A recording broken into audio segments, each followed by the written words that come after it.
Hello friends, welcome to my YouTube channel Shiv Vastu analysis. दोस्तों, आप सबका स्वागत हमारे इस एपिसोड में। फ्रेंड्स, आज का जो हमारा एपिसोड है वो वास्तु पे ही डिपेंड है। आपने कई बार हमारे वास्तु के जो भी ये बहुत समय से जो चलन चल रहा है, बहुत समय से वास्तु इतना प्रचलित है, तो क्या भूतकाल में वास्तु का कोई ऐसा थ्योरी थी, क्या ऐसी कोई ऐसी सच्चाई थी कि आज हम वास्तु को लेकर आज हम इतने सीरियस हो चुके हैं?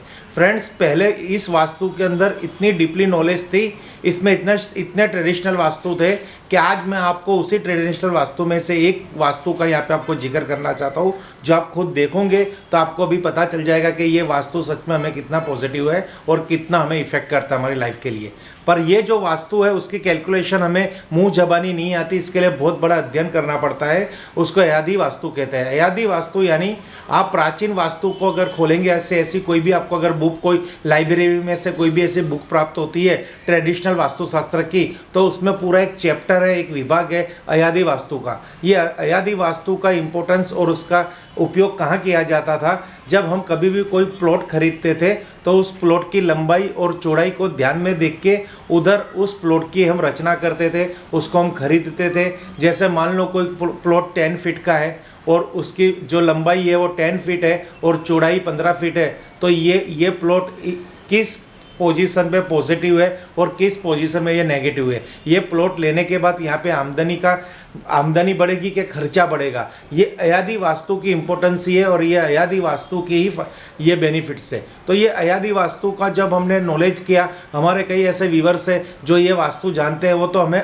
हर बार ऐसे सवाल करते हैं, सर अयादी वास्तु को लेके हमारी बेड की साइज़ बताइए, ये हमारे लिए सूटेबल है कि नहीं सूटेबल है। तो फ्रेंड्स, हम तब क्या करते थे, मैन्युअली जाते थे, हम किताबों में से उसका एक कैलकुलेशन निकाल के हम उस क्लाइंट को पेश करते थे और उनका पूछे हुए सवाल का जवाब देते थे। पर जब से ये डिजिटल स्कैनर हमने यूज़ किया तो उसके अंदर एक कंसेप्ट ये भी है, अयादी वास्तु कैसे किया जाता है। इसके लिए सेम हमें दो चीज़ की आवश्यकता पड़ती है, एक तो डिजिटल स्कैनर की ज़रूरत पड़ेगी और ये टैब की ज़रूरत पड़ेगी। टैब एंड्रॉयड होना चाहिए। अगर आपके पास डिजिटल स्कैनर है और टैब नहीं है तो आपके पास अगर मोबाइल है तो मोबाइल भी एंड्रॉयड होगा, तो ये अयादी वास्तु का पूरा प्रोग्राम कर सकोगे।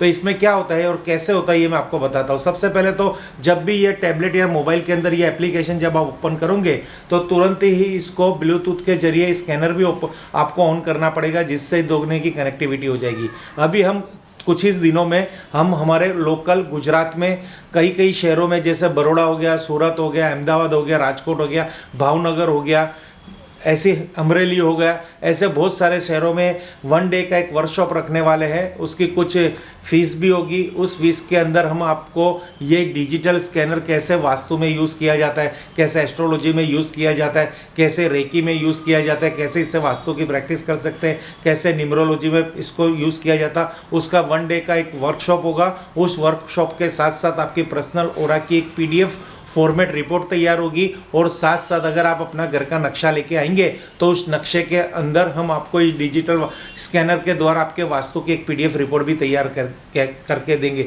ये 1 डे का सेमिनार है, हर शहरों में होगा। इसलिए जो व्यूअर्स हमारे इस शहरों से कनेक्टेड है तो वो हमें प्लीज़ कॉन्टैक्ट कीजिए और अपना रजिस्ट्रेशन करा दीजिए, क्योंकि क्या है, यहाँ पर नॉलेज इतना सारा आपको प्राप्त होने वाला है कि ये डिजिटल स्कैनर किस तरह से वर्क करता है। और हमें हर शहर में से ऐसे 5 वास्तुकार चाहिए जो डिजिटल स्कैनर को अपना सके और अपने करियर को वो रंग रूप दे सके। हमारी संस्था द्वारा उनको पूरा सपोर्ट रहेगा डिजिटल स्कैनर कैसे यूज़ करने का। वो भी उस 5 वास्तुकार को हम उसको ट्रेनिंग देंगे। उनको खाली थोड़ा ऐसा इन्वेस्टमेंट करना पड़ेगा इंस्ट्रूमेंट का, बाद में उसको रेमेडी, उसकी मार्केटिंग, फिर उससे हर जुड़े बिजनेस की उसकी प्रोग्रेस के लिए हर सपोर्ट हमारी संस्था करेगी।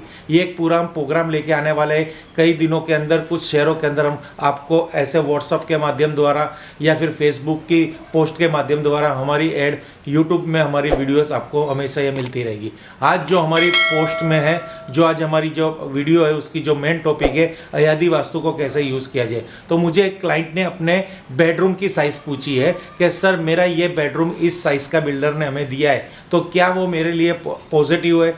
तो अब मैं उसकी जो बेडरूम की साइज़ है उसके व्हाट्सअप से मैं इधर देखने की कोशिश कर रहा हूँ। तो उसकी बेडरूम की साइज़ है, उसकी बेडरूम है 13 फीट लंबी है और 10 फीट चौड़ी है, यानी उसकी 14 फीट है। 13 फीट लेंथ है और विड्थ 14 फुट है, सॉरी है 14 फुट विड्थ है। अब हम यहाँ पे ये अयाधी वास्तु का जो है पूरा चैप्टर हम आपको इधर दिखाएंगे। हमारा भी स्कैनर यहाँ पे ऑन है और ये आप देख रहे होंगे तो हमारी ये इंडेक्स है, इसमें कौन से वास्तु कौन से फीचर्स है, कौन सी एप्लीकेशन है जो हम इसके माध्यम द्वारा कर सकते हैं। तो आप इधर हमारे देखेंगे तो ये हमारा अयाधी वास्तु का फॉर्मेट है। अब यहाँ पे इसकी विड्थ है 14 फीट, 14 फीट इस बेडरूम की विड्थ है, लेंथ है 14 फीट, सॉरी लेंथ है ना, विड्थ है विड्थ है 13 फीट, 13 फीट विड्थ है और 14 फीट इधर इसकी लेंथ है। अब ये देख लीजिए सर, यहाँ पे हमने 13-14 फीट का यहाँ पे हमने इसमें कर लिया है अयाधी वास्तु के फॉर्मेट में। अब हम इसको नेक्स्ट में जाएंगे।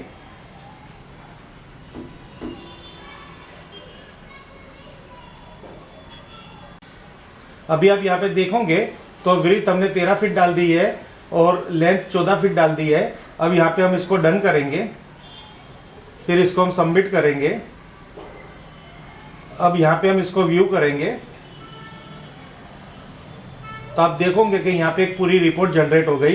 तो इस रिपोर्ट के अंदर आपको देखा जाएगा ग्रीन कलर में, यहाँ पे आपने देखा है तो इनकी 4 इनकम है और रेड कलर के अंदर आप ये वापस इनकी देखेंगे तो यहाँ पे पूरा उसकी 2 एक्सपेंस है, यानी इनकम से कम खर्चा है। तो ये जो बेडरूम की साइज़ है इनके लिए बहुत ही पॉजिटिव साइज़ है। यहाँ पे जो रेड कलर में आया है ये इनके नेगेटिव साइन आ गई और जो ग्रीन कलर में आई उस पर पॉजिटिव साइन आएगी। अभी इनकी जो डिटेल्स है, इधर डिटेल्स है, पूरा एरिया इनका 182 है और इसके जो कहते हैं ना खर्च, जो जीवन में खर्चा उनका 2 रुपया होगा, यानी दो खर्चा है और इनकम जो है वो 4 है, यानी ये इनकी जो इनकम है उससे कम का खर्चा है, यानी इस साइज का बेडरूम वो डिज़ाइन कर सकते हैं। इनके बेडरूम में कोई भी प्रकार का वास्तु दोष नहीं है, अयाधी वास्तु के हिसाब से कैलकुलेशन यानी मेजरमेंट का दोष नहीं है। फिर अब इसमें एक और चीज़ भी है कि इनका वास्तु कौन से जोन में है, तो उसको हम प्रत्यक्ष देखते हैं या फिर हम उससे टेलीफोनिक बात करेंगे। तो फ्रेंड्स, कहने का मतलब ये इतना ईजी था कि आप किसी भी क्लाइंट की अगर समझिए कि यहाँ पे अगर आप देखने चाहेंगे तो आज हमने इसकी बेडरूम की साइज ली है तो साथ साथ इसके बेड की भी साइज ले सकते हैं। फ्रेंड्स, यहाँ पे अभी हमने आप बेडरूम की एक कैलकुलेशन की, उसी तरह इसके बेडरूम के अंदर अगर हमें इसके बेड भी को डिजाइन करना है, अगर वो हमसे पूछेगा कि हमारे बेड किस साइज का होना चाहिए तो यहाँ पे उसकी भी कैलकुलेशन दे रखी है अयाधी वास्तु के अंदर। तो उसके लिए उसके आपको फीचर्स में जाना है, अयाधी वास्तु का यहाँ पे बटन दबाना है। यहाँ पे अगर हम बात करेंगे विड्थ, तो विड्थ उसके बेड की हम 5 फीट लेते हैं और लेंथ यहाँ पे 6 फीट लेते हैं। ये स्टैंडर्ड फॉर्मेट साइज है। अब यहाँ पे इसको हम नेक्स्ट करेंगे और यहाँ पे इसको हम डन करेंगे तो आप देखोगे कि सबमिट का बटन दबाने के बाद हमें यहाँ इसकी व्यू की रिपोर्ट सक्सेसफुली रिपोर्ट जनरेट हो जाएगी।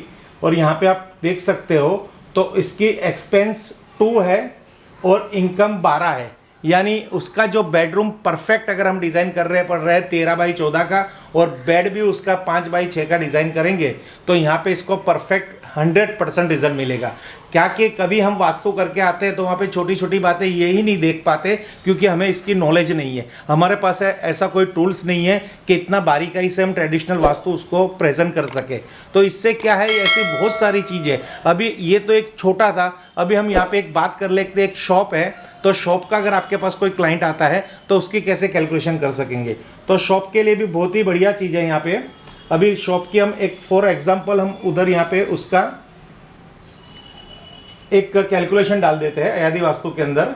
शॉप मानो उसके 20 फीट लंबी है तो इधर लेंथ लिखेंगे 20 फीट